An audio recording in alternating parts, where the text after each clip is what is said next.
Good evening and welcome back to our Rex Fuels channel, where we discuss issues and trends facing the oil and gas industry. If you're new to the channel, can you like, subscribe, and share to stay up to date with the current trends? Once again, we have Pranav Kant, a veteran of the oil and gas sector and an expert on strategy and marketing. Welcome, sir. Thank you. And it's a pleasure to be back on the forum again. It's a pleasure to have you here as always, sir. Thanks. The day seems to have taken a sunnier turn. Yes, it's a nice welcome break, and it's always good to have sun up and shining. Well, let's begin. My first question to you is, crude prices rallied on OPEC Plus, producing less than the target, and the coming Norway oil producers strike. Do you think these developments will have a big impact on prices? The way I would like to put it is, I really wonder at why the traders interpret that the markets are tight, because it's just the fear that drives the expectations. The reality sometimes is less dramatic, and the markets always find a way. And what do we mean by that? Because when we look at the actual supplies into the market, it is very interesting. The fears were emanating out of the sanctions, and sanctions is on 3 countries: Russia, Iran, and Venezuela.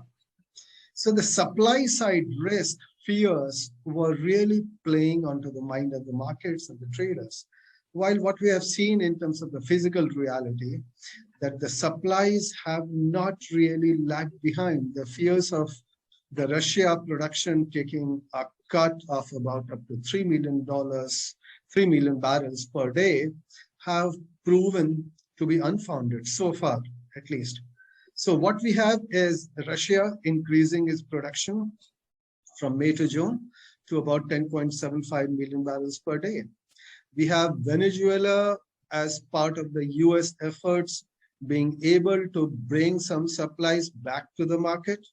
We have Iran, which has increased its exports from May to June by almost about twice.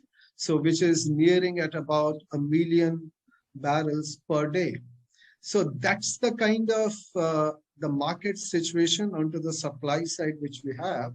And coming to the 2 points which you raised about OPEC production and the Norway situation.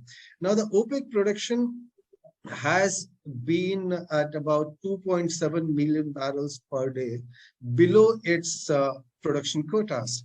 But we need to keep in mind that they have been marginally increasing the supplies. It still remains much,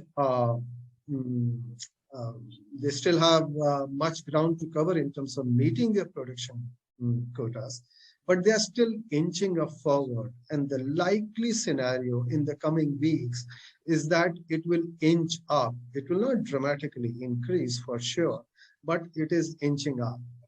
So that is there. And coming back to the Norway situation, Norway, the feared strike, which is due from the 5th of July or the 6th of July, because till 5th of July, they are trying to continue with the negotiation. Otherwise, 6th of July, the strike takes place. But this strike is going to be affecting Norway's 4 different oil fields, with a total production of 83,000 barrels per day, if you look at the 2021 data. Now, in a hypothetical scenario that this entire 83,000 barrels per day were to get affected, which is effectively goes to zero, the larger impact of oil market would not be dramatic because of the volumes in question. We have a bigger volume constraints or the production constraints from Libya, where we are looking at a production disruption of about 400,000 barrels per day. But besides that, and yes, there is Nigeria as well, which is facing production crisis. But on a larger picture basis, in terms of the supplies, in terms of the Russia increasing production, in terms of the OPEC also inching up forward, and in terms of Iran and Venezuela being able to sell and export a fair bit more than what they have been doing. So we believe that the supply fears are rather overblown. And one more point in that, when we look at Europe, which is at the center of the crisis, because it's Europe which is paying perhaps the highest price for this. There also, if we look at the Russian seaborne crude exports to US, or rather imports to EU, I beg your pardon, not US, but EU. From the time the conflict began, February 26 to now, EU's overall seaborne imports from Russia has only increased.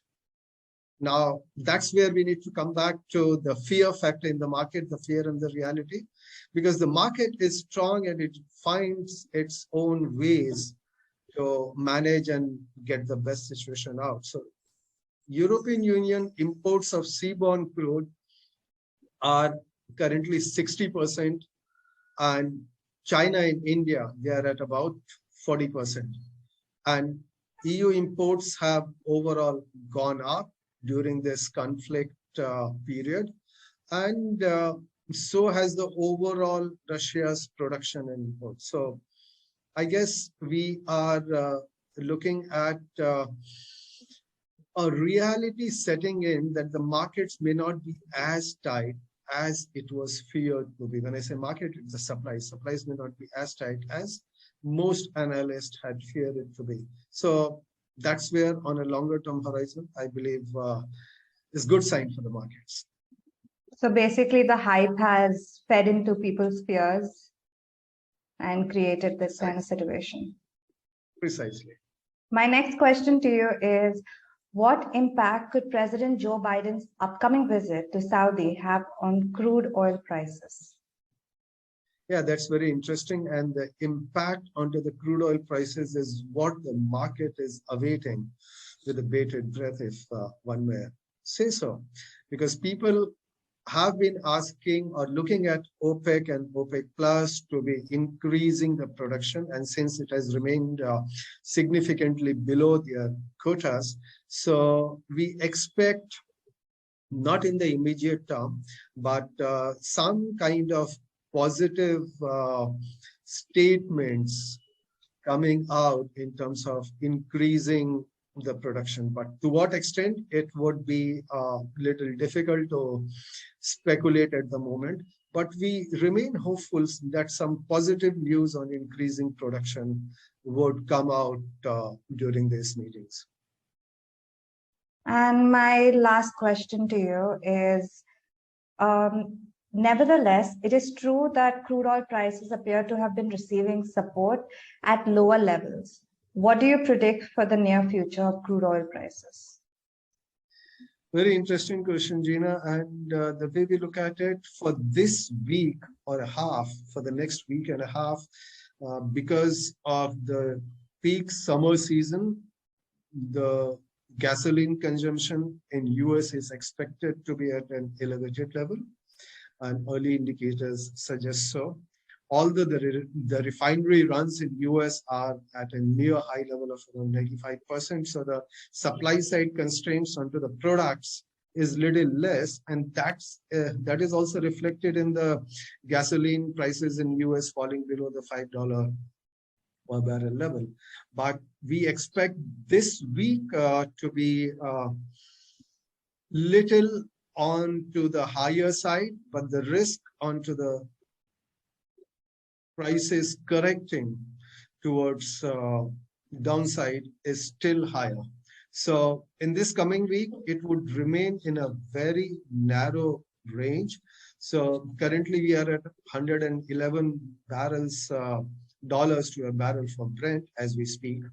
So the lower end could be 105 and the higher end could be no more than 115. This is where we look at it. Well, it seems to be that your opinion and your insight into the market is very optimistic. And Thank you for being here today. As always, it was a pleasure to talk to you. Thank you, and it has been a pleasure.